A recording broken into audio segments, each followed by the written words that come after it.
পরিযায়ী শ্রমিকদের নিয়েই এবার বিধিভঙ্গের অভিযোগ করা হচ্ছে বিজেপির বিরুদ্ধে। চিঠি দিয়ে ডেরেক ওব্রায়েন তিনি সিও মনোজ কুমার আগরওয়ালকে নালিশ জানালেন।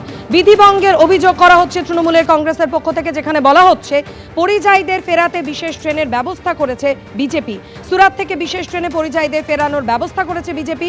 এটা নির্বাচনী বিধিভঙ্গের শামিল। পরিযায়ীদের ফেরানোর বন্দোবস্ত করা, ঘুষ দেওয়া এবং প্রভাবিত করার শামিল।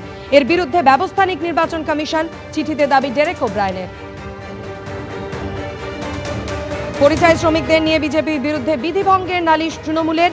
এটি নির্বাচনী বিধিভঙ্গের শামিল। সিও মনোজ কুমার আগরওয়ালকে চিঠি দিয়েছেন ডেরেক ওব্রায়েন। চিঠিতে উল্লেখ করেছেন পরিযায়ীদের ফেরাতে বিশেষ ট্রেনের বন্দোবস্ত করেছে বিজেপি। সুরাত থেকে বিশেষ ট্রেনে পরিযায়ীদের ফেরানোর ব্যবস্থা বিজেপি। পরিযায়ীদের ফেরানোর এই বন্দোবস্ত করা, ঘুষ দেওয়া এবং তাদের প্রভাবিত করার শামিল। এর বিরুদ্ধে ব্যবস্থা নিক নির্বাচন কমিশন, চিঠিতে উল্লেখ ডেরেক ওব্রায়েনের।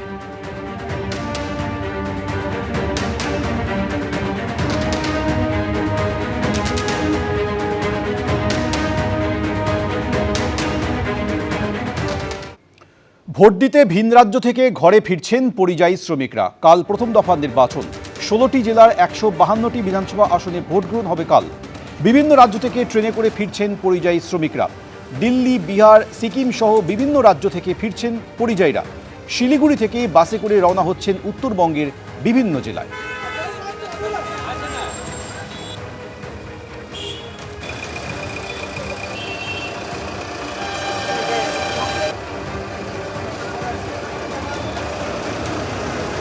রাত পোহালেই নির্বাচন, আর সেই নির্বাচনে ভোট দেওয়ার জন্য বাড়ি আসছেন বহু মানুষ যারা বিভিন্ন জায়গায় কাজ করেন, তারা বাড়ি ফিরছেন।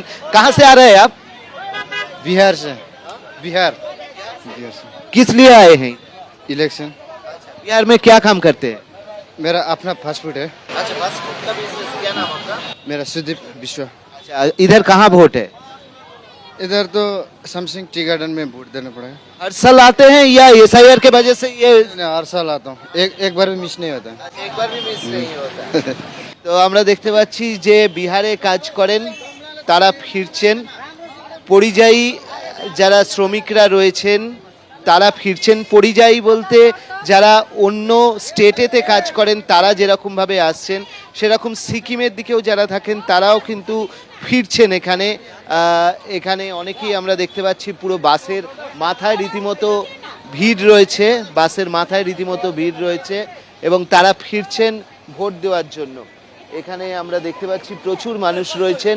যে বাসগুলো শিলিগুড়ি থেকে আসছে, যে বাসগুলো আলিপুরদুয়ার যাচ্ছে, তাতে সমস্ত যারা অন্যান্য জায়গায় কাজ করেন, শ্রমিকরা রয়েছেন, নিজস্ব ব্যবসা রয়েছে, তারা সবাই ঘরে ফিরছেন এবং তারা মনে করছেন যে এবার ভোট তারা দেবেনি এবং সেই কারণেই তারা মূলত ফিরছেন। এবং যে কারণে আমরা দেখতে পাচ্ছি যে বাসের মাথাতেও কিন্তু ভিড় হচ্ছে।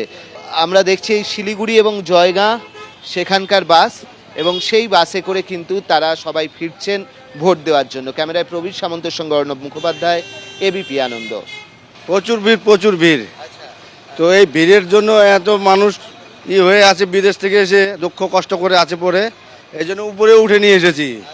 হ্যাঁ, ভিড়ের জন্য মানে সবাই ফিরছে ভোট দিতে ফিরছে। হ্যাঁ, বাসে ভিড় হচ্ছে, প্রচুর ভিড় হচ্ছে। কোথা থেকে আসছে লোকজন সব?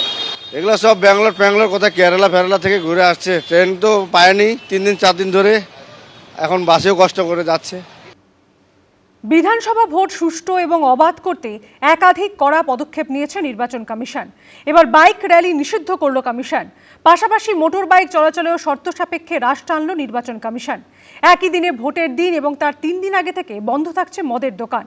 ভোটের ফলের দিনও মদের দোকান বন্ধ রাখার সিদ্ধান্ত নেওয়া হয়েছে। রেকর্ড সংখ্যক কেন্দ্রীয় বাহিনী, নজিরবিহীন নজরদারি, ঐতিহাসিক ভোট ব্যবস্থা, মাছিও যাতে গলতে না পারে এমন সুরক্ষা বিধি। এবারের বিধানসভা ভোটে এমন অনেক কিছু হচ্ছে যা এর আগে কখনো দেখেনি পশ্চিমবঙ্গ। এই নজিরবিহীন পরিস্থিতিতে বেনজির বাকযুদ্ধের মধ্যেই আরও একটা বড় ব্যবস্থা নিল নির্বাচন কমিশন। ভোটের আগে একদিকে মদের দোকান বন্ধ রাখার সময়সীমা বাড়ালো, অন্যদিকে মোটরবাইক চলাচলে শর্ত সাপেক্ষে হ্রাস টানল নির্বাচন কমিশন। ইতিমধ্যেই মুখ্য নির্বাচনী আধিকারিকের তরফে জেলা নির্বাচনী আধিকারিক, পুলিশ কমিশনার ও পুলিশ সুপারদের উদ্দেশ্যে নির্দেশিকা জারি করা হয়েছে। বলা হয়েছে, ভোটের 2 দিন আগে থেকে কোনো মোটরবাইক র্যালির অনুমতি দেওয়া হবে না। ভোটের দুদিন আগে মোটরবাইক চলাচলও নিয়ন্ত্রণ করল কমিশন। বলা হয়েছে সন্ধ্যে 6টা থেকে সকাল 6টা পর্যন্ত মোটরবাইক ব্যবহার করা যাবে না, তবে ছাড় দেওয়া হয়েছে চিকিৎসা সংক্রান্ত জরুরি ক্ষেত্র এবং পারিবারিক অনুষ্ঠানকে। আবার সকাল 6টা থেকে সন্ধ্যে 6টা পর্যন্ত মোটরবাইকে চলাচল করলেও চালকের পেছনে কাউকে বসানো যাবে না, অর্থাৎ আরোহী একাই যাবেন। এক্ষেত্রেও ছাড় দেওয়া হয়েছে চিকিৎসা সংক্রান্ত জরুরি ক্ষেত্র, পারিবারিক অনুষ্ঠান, স্কুলে পড়ুয়াদের যাতায়াতকে। ভোটের দিন মোটরবাইকের ক্ষেত্রে নিষেধাজ্ঞা জারি করেছে কমিশন। নির্বাচন কমিশনের নির্দেশ অনুসারে আগামী 23/4/2026 অর্থাৎ ইলেকশনের দিন পর্যন্ত সমস্ত রকমের বাইক মোটরসাইকেলের ওপর নিষেধাজ্ঞা জারি করা হয়েছে। শুধুমাত্র মেডিকেল ইমার্জেন্সি ছাড়া অন্য কোনো রকম কোনো বাইক অযথা কেউ বাইরে বার করবেন না। নির্দেশ রয়েছে সকাল 6টা থেকে সন্ধ্যে 6টা পর্যন্ত ভোট কেন্দ্রে যাওয়া, চিকিৎসা, পারিবারিক অনুষ্ঠান ছাড়া বাইকের পেছনে কাউকে বসানো যাবে না। কমিশনের এই নির্দেশের পরই কলকাতা পুলিশের তরফেও জারি করে দেওয়া হয় নোটিফিকেশন। সেখানে কলকাতায় 27শে এপ্রিল থেকে মোটরবাইক র্যালির ওপরে নিষেধাজ্ঞা এবং মোটরবাইক চলাচল নিয়ন্ত্রণ করা হবে। নির্দেশ অমান্য করলে কড়া ব্যবস্থার হুঁশিয়ারি দেওয়া হয়েছে পুলিশের তরফে। बोल दिया इलेक्शन का 26 घंटा पहले से कोई बाइक नहीं चढ़ेंगे। अरे बाइक में नहीं चढ़ेंगे तो घर जाएगा कैसे? बहुत सारे नौकरी करते हैं, दूर दूर गांव में रहते हैं। ये क्या फरमान है?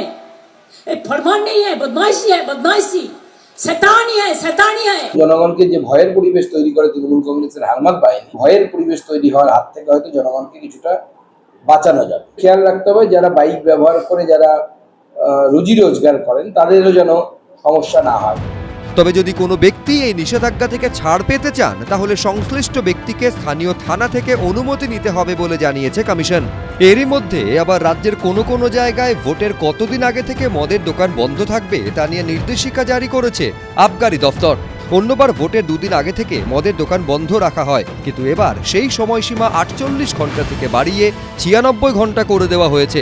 জেলা শাসক ও কলকাতার পুলিশ কমিশনারকে রাজ্যের আবগারি দফতরের কমিশনারের পাঠানো নির্দেশিকায় বলা হয়েছে, বিভিন্ন নজরদারি রিপোর্টে দেখা যাচ্ছে যে হঠাৎ করেই রাজ্যে মদের বিক্রিতে একটা অস্বাভাবিক বৃদ্ধি দেখা গেছে। এই অবস্থায় বর্তমান পরিস্থিতির গুরুত্ব অনুযায়ী মদের দোকানগুলি বন্ধ রাখার সময়সীমা 96 ঘন্টা পর্যন্ত বৃদ্ধি করা প্রয়োজন। এই পরিস্থিতিতে গোটা রাজ্য জুড়ে প্রথম ও দ্বিতীয় দুটি দফার ক্ষেত্রেই 20 থেকে 23 এপ্রিল এবং 25 এপ্রিল সন্ধ্যে 6টা থেকে 29 এপ্রিল পর্যন্ত মদের দোকান বন্ধ রাখার নির্দেশ দেওয়া হয়েছে। পাশাপাশি 4 মে ভোটের ফল ঘোষণার দিনেও বন্ধ থাকবে মদের দোকান। এই অবস্থায় সোমবার থেকেই কলকাতা সহ বিভিন্ন জায়গায় মদের দোকান বন্ধ হয়ে গেছে। কিন্তু রাজ্যের মুখ্য নির্বাচনী আধিকারিক আবার যা বলছেন তাতে কিছুটা ধোঁয়াশা তৈরি হয়েছে। ইসিআই গাইডলাইন যেটা আছে 48 আওয়ার্স ওটাই আছে। এটা যে যে সার্কুলার বের করেছেন এক্সাইজ ডিপার্টমেন্ট, ওদেরকে আপনি জিজ্ঞাসা করবেন, আমিও জিজ্ঞাসা করবো যে এটা কেন করলেন উনি, যেখানে ভোট নেই সেটা যেটা জিজ্ঞাসা করে নেবেন এক্সাইজ কমিশনারকে। আমি শুনলাম, আমিও জিজ্ঞাসা করে নেবো। আমরা যে ইসিআই গাইডলাইন বাইরে কাকে কিছু বলিনি, যেটা আছে না আমাদের পরামর্শ নেওয়া হয়েছে না আমাদের অ্যাপ্রুভাল নেওয়া হয়েছে। ভোটে এবার নজিরবিহীন নিরাপত্তার ব্যবস্থা করেছে নির্বাচন কমিশন। বুথের চারপাশে 100 মিটার বৃত্তাকারে চক বা রং দিয়ে ঘিরে দেওয়া হবে। এই অংশে ভোটার ছাড়া অন্য কারুর প্রবেশাধিকার থাকবে না। রুমা পাল, হিন্দোল দে, মুন্না আগ্রওয়ালের রিপোর্ট, এবিপি আনন্দ। এবিপি আনন্দ, এগিয়ে থাকে, এগিয়ে রাখে।